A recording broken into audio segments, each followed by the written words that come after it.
Kia ora koutou. Hopefully, we are live on Facebook, and it is my great pleasure to introduce Anne Sebba, author, researcher, lecturer, journalist, all the way from the UK. She's currently touring in New Zealand. Welcome, Anne. Thank you so much. It's great to talk to you. What are you doing in New Zealand? Well, I'm I'm here thanks to an organization called the Art Society of New Zealand. They invited me over and organized a series of lectures, and each place I'm going to chooses one of my lectures from a repertoire. My lectures are mostly based on my books. So most of the talks I'm giving here are about a book I wrote a little while ago called Les Parisiennes, about women in wartime Paris. And I can see why that appeals because everybody loves Paris. But Mm. actually, I'm giving one talk about my new book, which is the Women's Orchestra of Auschwitz. And that's really the talk I love giving because it's my current project. So it's in my mind. I wrote it to coincide with the 80th anniversary of the liberation of the camps. And actually, my father was a British tank driver in Belsen, so that's how I got to hear of the story. And I always say it's really a companion volume to the book about Les Parisiennes, because there were French women in the orchestra, and a lot of French women were sent to a camp called Ravensbrück just outside Berlin. So, these are tough stories to get to grips with, but ultimately the women I'm writing about survived. So I like to think it's really a celebration of the human spirit. I don't dwell more than I need to on all the atrocities. That's a really good way of putting it, a celebration of the human spirit. Thank you for that. And I think you've done that. You've had such a varied career. So we'll get back onto the books, but could you just sort of talk us through your varied, Yeah. illustrious career? Thank you. Well, I just feel I am so lucky because of all the people I met. I always wanted to be a war correspondent, and I was really lucky. Reuters took me on when I was only 20 as the first female correspondent, but they never sent me to a war. They thought that was much too dangerous for a woman. So they sent me to Rome. I had a wonderful time in Rome with Reuters, and I met Elizabeth Taylor and Roman Polanski, and it was absolutely great. But then I was the first woman that Reuters sacked because I did a terrible thing. I got pregnant. Oh, They said, you can't be a mother and a foreign correspondent, as you did in those days. My son is 48. So actually, Reuters did me a favor because I've been writing books ever since. I'm still a journalist. I love writing articles. And in my books, what I try and do is combine the two disciplines. I try and obviously you have to research in the archives because I only deal with fact and everything is sourced. But I also love interviewing real people. So I've been very lucky having made my specialty iconic women of the 20th century. I really go out and search for 80-year-olds or 90-year-olds or 99-year-olds because assuming they're still compos mentis, they have wonderful stories to tell and they're ready to spill the beans at the end of their life. So I've only written 11 books, which to some people sounds a lot. It's not really in a lifetime. I take about 4 or 5 years over each book. And that's really been my career. And I feel very privileged and lucky to have met all the people I have and to have constructed these books myself, shaped them really. yes, and we'll get on. I've got a good question about that later. I've just forgotten that everybody that's listening out on Facebook, if you have a question for Anne, Gareth is monitoring the Facebook comments. If you'd like to type your question in there, he will direct it through to me to ask Anne. Um, so that how do you come across your subjects then? You say you go out and you search for them. How does that work? Well, I've written about Mother Teresa and Laura Ashley, and if you pick who are the important women of the last century who haven't been written about. And at that point, those two came to mind. Then I wrote a book about Winston Churchill's mother, Jenny, because I always felt she'd been given a raw deal in history. Everyone said she was a bad mother and all she did was have lots of lovers. I actually think Winston suffered from a terrible father, Randolph, Lord Randolph, but you never hear that. And when I started to research the story, I realized that actually what Jenny did was keep the marriage together because Lord Randolph was suffering from syphilis and he Mm. was violent. And of course, when he died after 20 years of marriage, Jenny did have the odd lover, but there's nothing terrible about that. And I think she was the mother that Winston needed. So I loved researching that. And really, it's revisionism. I turned the story on its head. So from there, I remember when I delivered it, I said to my agent, well, Jenny was misunderstood by the British establishment. They called her a mongrel because she was American. I mean, Oh, terrible racism, really. And I said, but the American woman who they really never got was Wallis Simpson. And yeah. my agent said to me, well, I think it's time there was a new look at Wallis, because until that time, she'd only been written about by men. So it was obvious I was going to have a slightly different approach. I didn't know what I would find. And that book, by the way, is called That Woman. I had the title long before I discovered the information. But in researching that, I really think it's because I was a journalist, I decided to see, well, who's alive? What can I find out that others haven't just by talking to people? And I found that Wallace Simpson's second husband, Ernest Simpson, actually had four wives.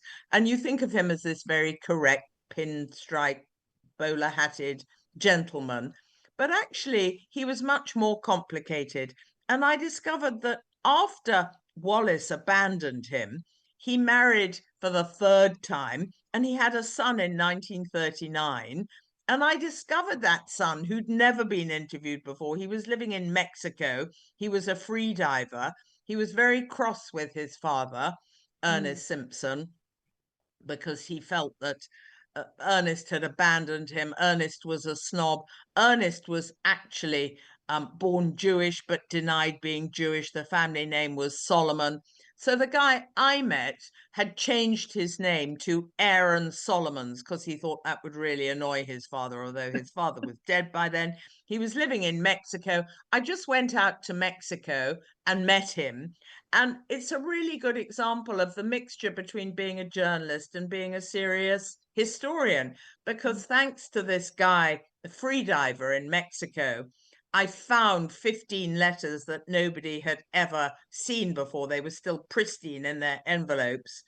But of course, you have to do the research as well and back them up. And they really turned the story on its head because it transpired that Wallace didn't actually want to divorce Ernest. It was the king, this terribly dysfunctional Edward VIII, who couldn't live without Wallace. And it was finding these letters that changed the story. And I'm sure I only found them and went off to Mexico to meet someone who was alive because I have this passion for interviewing real live people. And so that was really a big bestseller and it changed the perception of Wallace and Edward. And after my book, lots of other people piled onto the bandwagon, which I'm thrilled about. I mean, that's the sincerest form of flattery. But I was the first person who changed the perception of Mm. who Wallace Simpson was and who the king was. Yeah. And after that, I wrote Women in Wartime Paris, and then Ethel Rosenberg, the woman who was electrocuted, even though there was no evidence against her at the height of McCarthyism. And then the women who played in the marching band in Auschwitz, Mm. my most recent book. Yeah, and you've said it says on your website that some of your research keeps you awake at night. And yeah, talk us through that. How can you not write stories about Nazis torturing women in the cruelest possible way. I don't know how many listeners, viewers have been to Auschwitz or any of the camps. I mean, I've been to 6 concentration camps in the course of my professional research. And when you really see all the hair piled up, all the shoes piled up, case of glasses, and when you read these Holocaust books, it's pretty grim. I mean, you'd be a tough old bag if you didn't lie awake at night and think, what would I have done? It's actually how I write all my books. I try and put myself into that position and think, how would I have responded? It's impossible because, as I was saying, anyone who's been to Auschwitz, you'll know that the extraordinary exposed nature, even today, when I went, having had a good, decent hotel breakfast, wearing a thick down coat, and I was still freezing. You can't really convey what it was like to be there in 1943 with a Nazi jackboot an inch away, a leather whip or a gun or whatever it was. So it's that effort to put yourself in the shoes of the people you're writing about. That's what keeps you awake at night. Yeah, absolutely. And that research process, how do you go about that? It's building blocks, really. I mean, when I sign a contract, I'm always horrified. So the first thing I do is go to my local stationery shop and I buy 3 small notebooks and 2 legal pads. That's part of the process. And then I feel I'm on my way. But, it's the first email you write to somebody who knows more than you, and you say, what do you know? Can you help me? Where would you start? And they introduce you to one person, and then you get introduced to another. I'm also a footsteps biographer. I think it's really important to go to these places, and you don't necessarily learn anything just from being there, just from the atmosphere, but sometimes you're in a place and you talk to somebody, and they say, oh, well, I'm here because my mother or my father or my grandmother or whatever. You just never know what leads will open up from things, and you have to say yes to everything, and sometimes they're dead ends, but mostly it's a question of starting and building and then going to the archives. Auschwitz has archives. For the Paris book, there are loads of resistance museums all over the country. Of course, there are no museums where people proudly say, oh, I was a collaborator. I thought the Germans were wonderful. So that was the difficult thing with the Paris book, finding people who actually admitted, yes, I tried to make a Nazi victory come sooner. But you never know where material will come from. And with the Wallace book, it was really these extraordinary 15 letters in their envelopes that the woman who had them didn't know about. They were in her attic in a chest. It really was an extraordinary find. So not surprisingly, there was a documentary about it called The Secret Letters. They weren't really secret. It was just that the woman who owned them didn't realize what treasures she had in her attic. Yeah. There's a question that's just come through. What's the most unusual thing that you've discovered during your research? And that kind of echoes one of mine. My question that complements that is, what unexpected connections have you made or things found out? Well, I'd have to say these 15 letters, but every book produces some unexpected discovery. Otherwise, you wouldn't have any success with it at all. You'd just be rewriting what other people have said. So I think for Jenny Churchill, it was really the notion. I knew when I started that she deserved a better press, but I didn't know how I would find it. And I think it was discovering that her husband, Randolph, really did have syphilis. and he was being treated for the tertiary stages of syphilis. And when they went on their final world tour, Jenny went too, trying to protect Winston, because at that point she saw the glory that Winston could have, and she needed to keep the marriage together. But there are some people who want to protect the memory of Lord Randolph and who say, no, no, he can't have had syphilis. And what I found were the doctor's records. So the doctor's granddaughter had preserved everything and donated them to the Royal College of Physicians in London. And I remember reading them, and the doctor who went with them on this round the world trip with a straitjacket and a lead-lined coffin in case he died while they were abroad, this doctor was absolutely clear that it was tertiary syphilis. And he was seeing cases in the period of the 1920s all the time. So he knew very clearly what it was. And it was that discovery I remember feeling absolutely vindicated Jenny. Sorry, Jenny herself died in 1921, but Lord Randolph died in the 1890s. And the 1890s was a period when men having tertiary syphilis, for which there was really no cure, there was mercury, but that didn't help you. So I concluded that if a doctor who sees cases all the time is clear, that's what it is. And many people say that the effect on Winston of that was that he was very uxorious. He did not want to have affairs because what happened to his father, he thought might happen to him.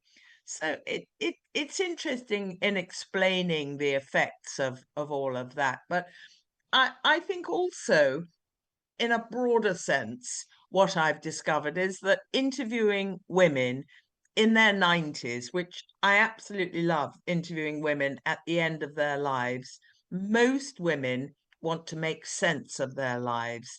They may not have talked about it earlier because they wanted to forget horrible things, forget the war, and bring their children up in peace and security and shield them.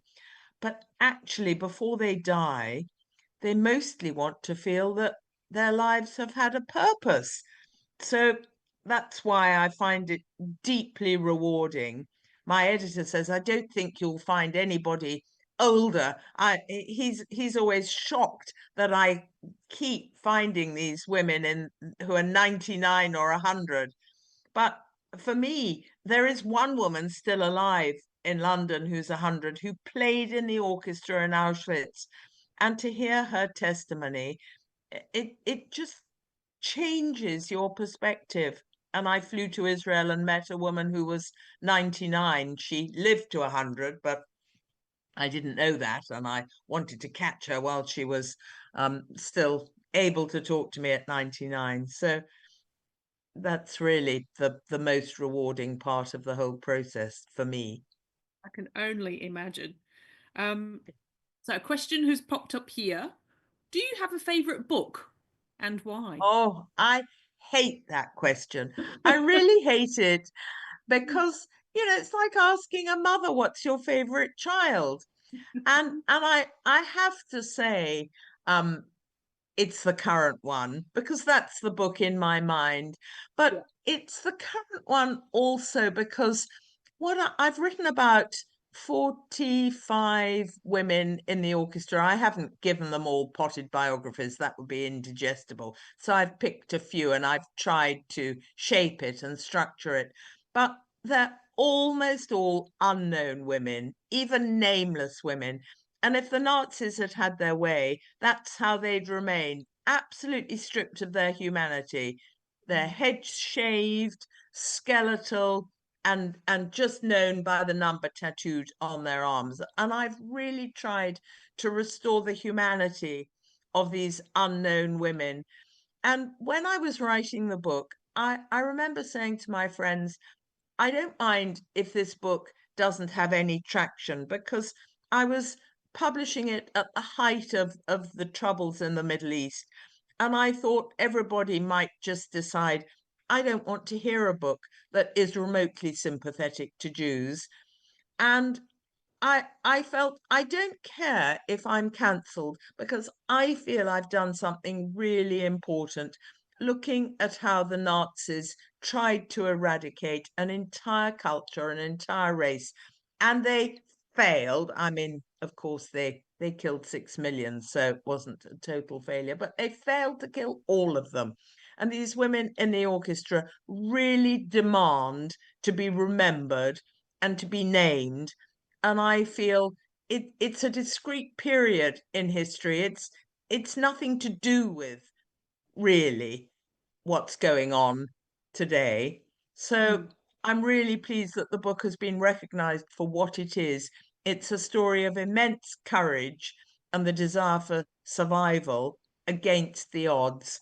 So I think since you asked what's my favorite book, today I have to say that is my favorite book because I feel it's important that we remember.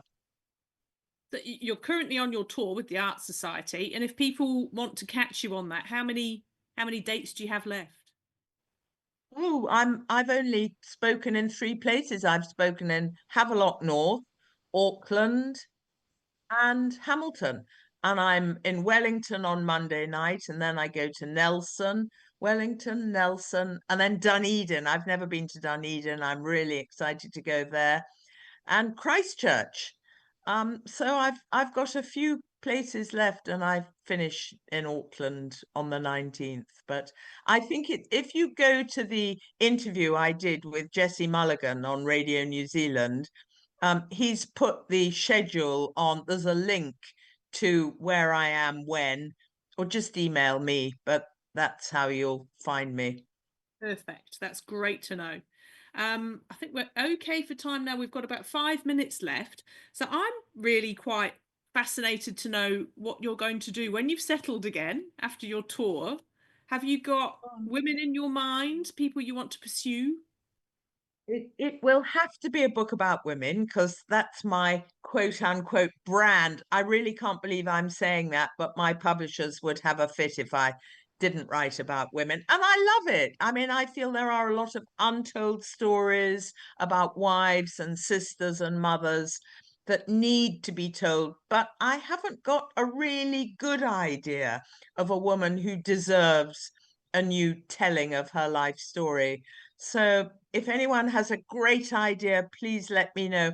I'm sure there are women who survived the war who are, have gone quietly about their lives, but actually they would make a really great biography, or a group of women doing something under the radar. I just don't know how you discover them other than by reading footnotes in books, talking to people who will say to you, oh, I read this book and there was this woman and I thought she deserved more. So if you've got any idea, I mean, you're in a key position as a bookseller. You will know the gaps that are missing. So please tell me. Right. That's our mission is to find you the untold stories. Good. All Yeah. right. Yeah. Um, Yeah. so how long, when do you actually get back to England? At the end of November. I will have been away for a month, so I'm just devoting November to New Zealand. You are a big reading country. I mean, you don't need me to tell you that. And I know you have a lot of New Zealand authors. So I'm deeply touched that you give prominence to this Brit who keeps coming over. I love being here, and it does take a lot out of the schedule because this book has been translated into or 9 languages, which is fantastic. There were 11 nationalities in the orchestra, so I'm not done yet. If every country who had a member in the orchestra translated me, I'd be happy. But I'm going to New York in January. I'm going to California in March.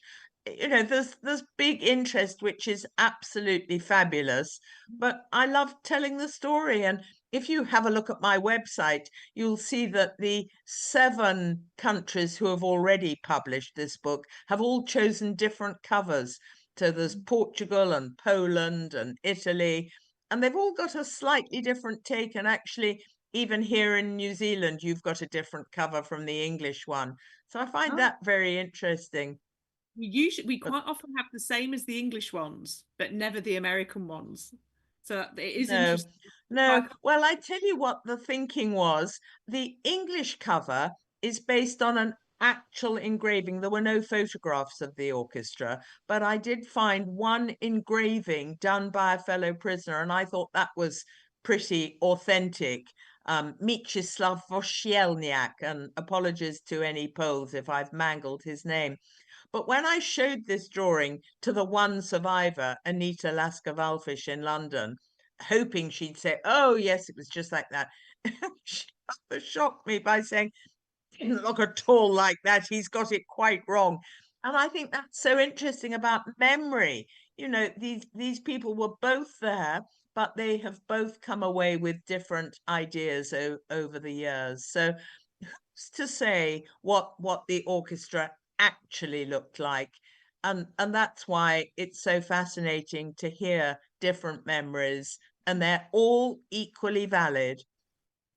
But yeah, memory is a fickle friend, isn't it? So it'd be quite hard, I think, to sift that out, the truth of All the matter. Mm. these women didn't have notebooks, they didn't have watches, they didn't know what time of day it was, what season of the year it was, but they all came away with a pretty clear memory of how ghastly it had been, and they only hoped to live one day to another. If they could just get to tomorrow, that was all they ever hoped for, day after day. So it is pretty unimaginable, and I just, as I say, I feel really privileged to have told their stories and to imagine how on earth I would have managed. And here was a low time in history, and let's hope we don't ever repeat that. Yeah, that's the world keeps saying that, but yeah, we'll see what happens. Yeah. Well, that seems like a an excellent place for us to end that conversation. Otherwise, we're going to end up in another another one. Um, so very good luck for the tour, and I hope it's not too exhausting and that you're being looked after Yeah, along the way. And absolutely. thanks for being in little old Havelock North. It's, Well, it's thank you for having me. Thank you for supporting my books. And if anybody wants a signature, I'm very easy to reach. I don't hide behind contact walls. You can find me through my website or my agent or you or whatever. And I'm just really touched by your interest in my work. So thank you. oh, that's wonderful. Thank you for what you do. And yeah, and that has been Wardini Books with Anne Sebba. Thanks so much. Bye now. Bye.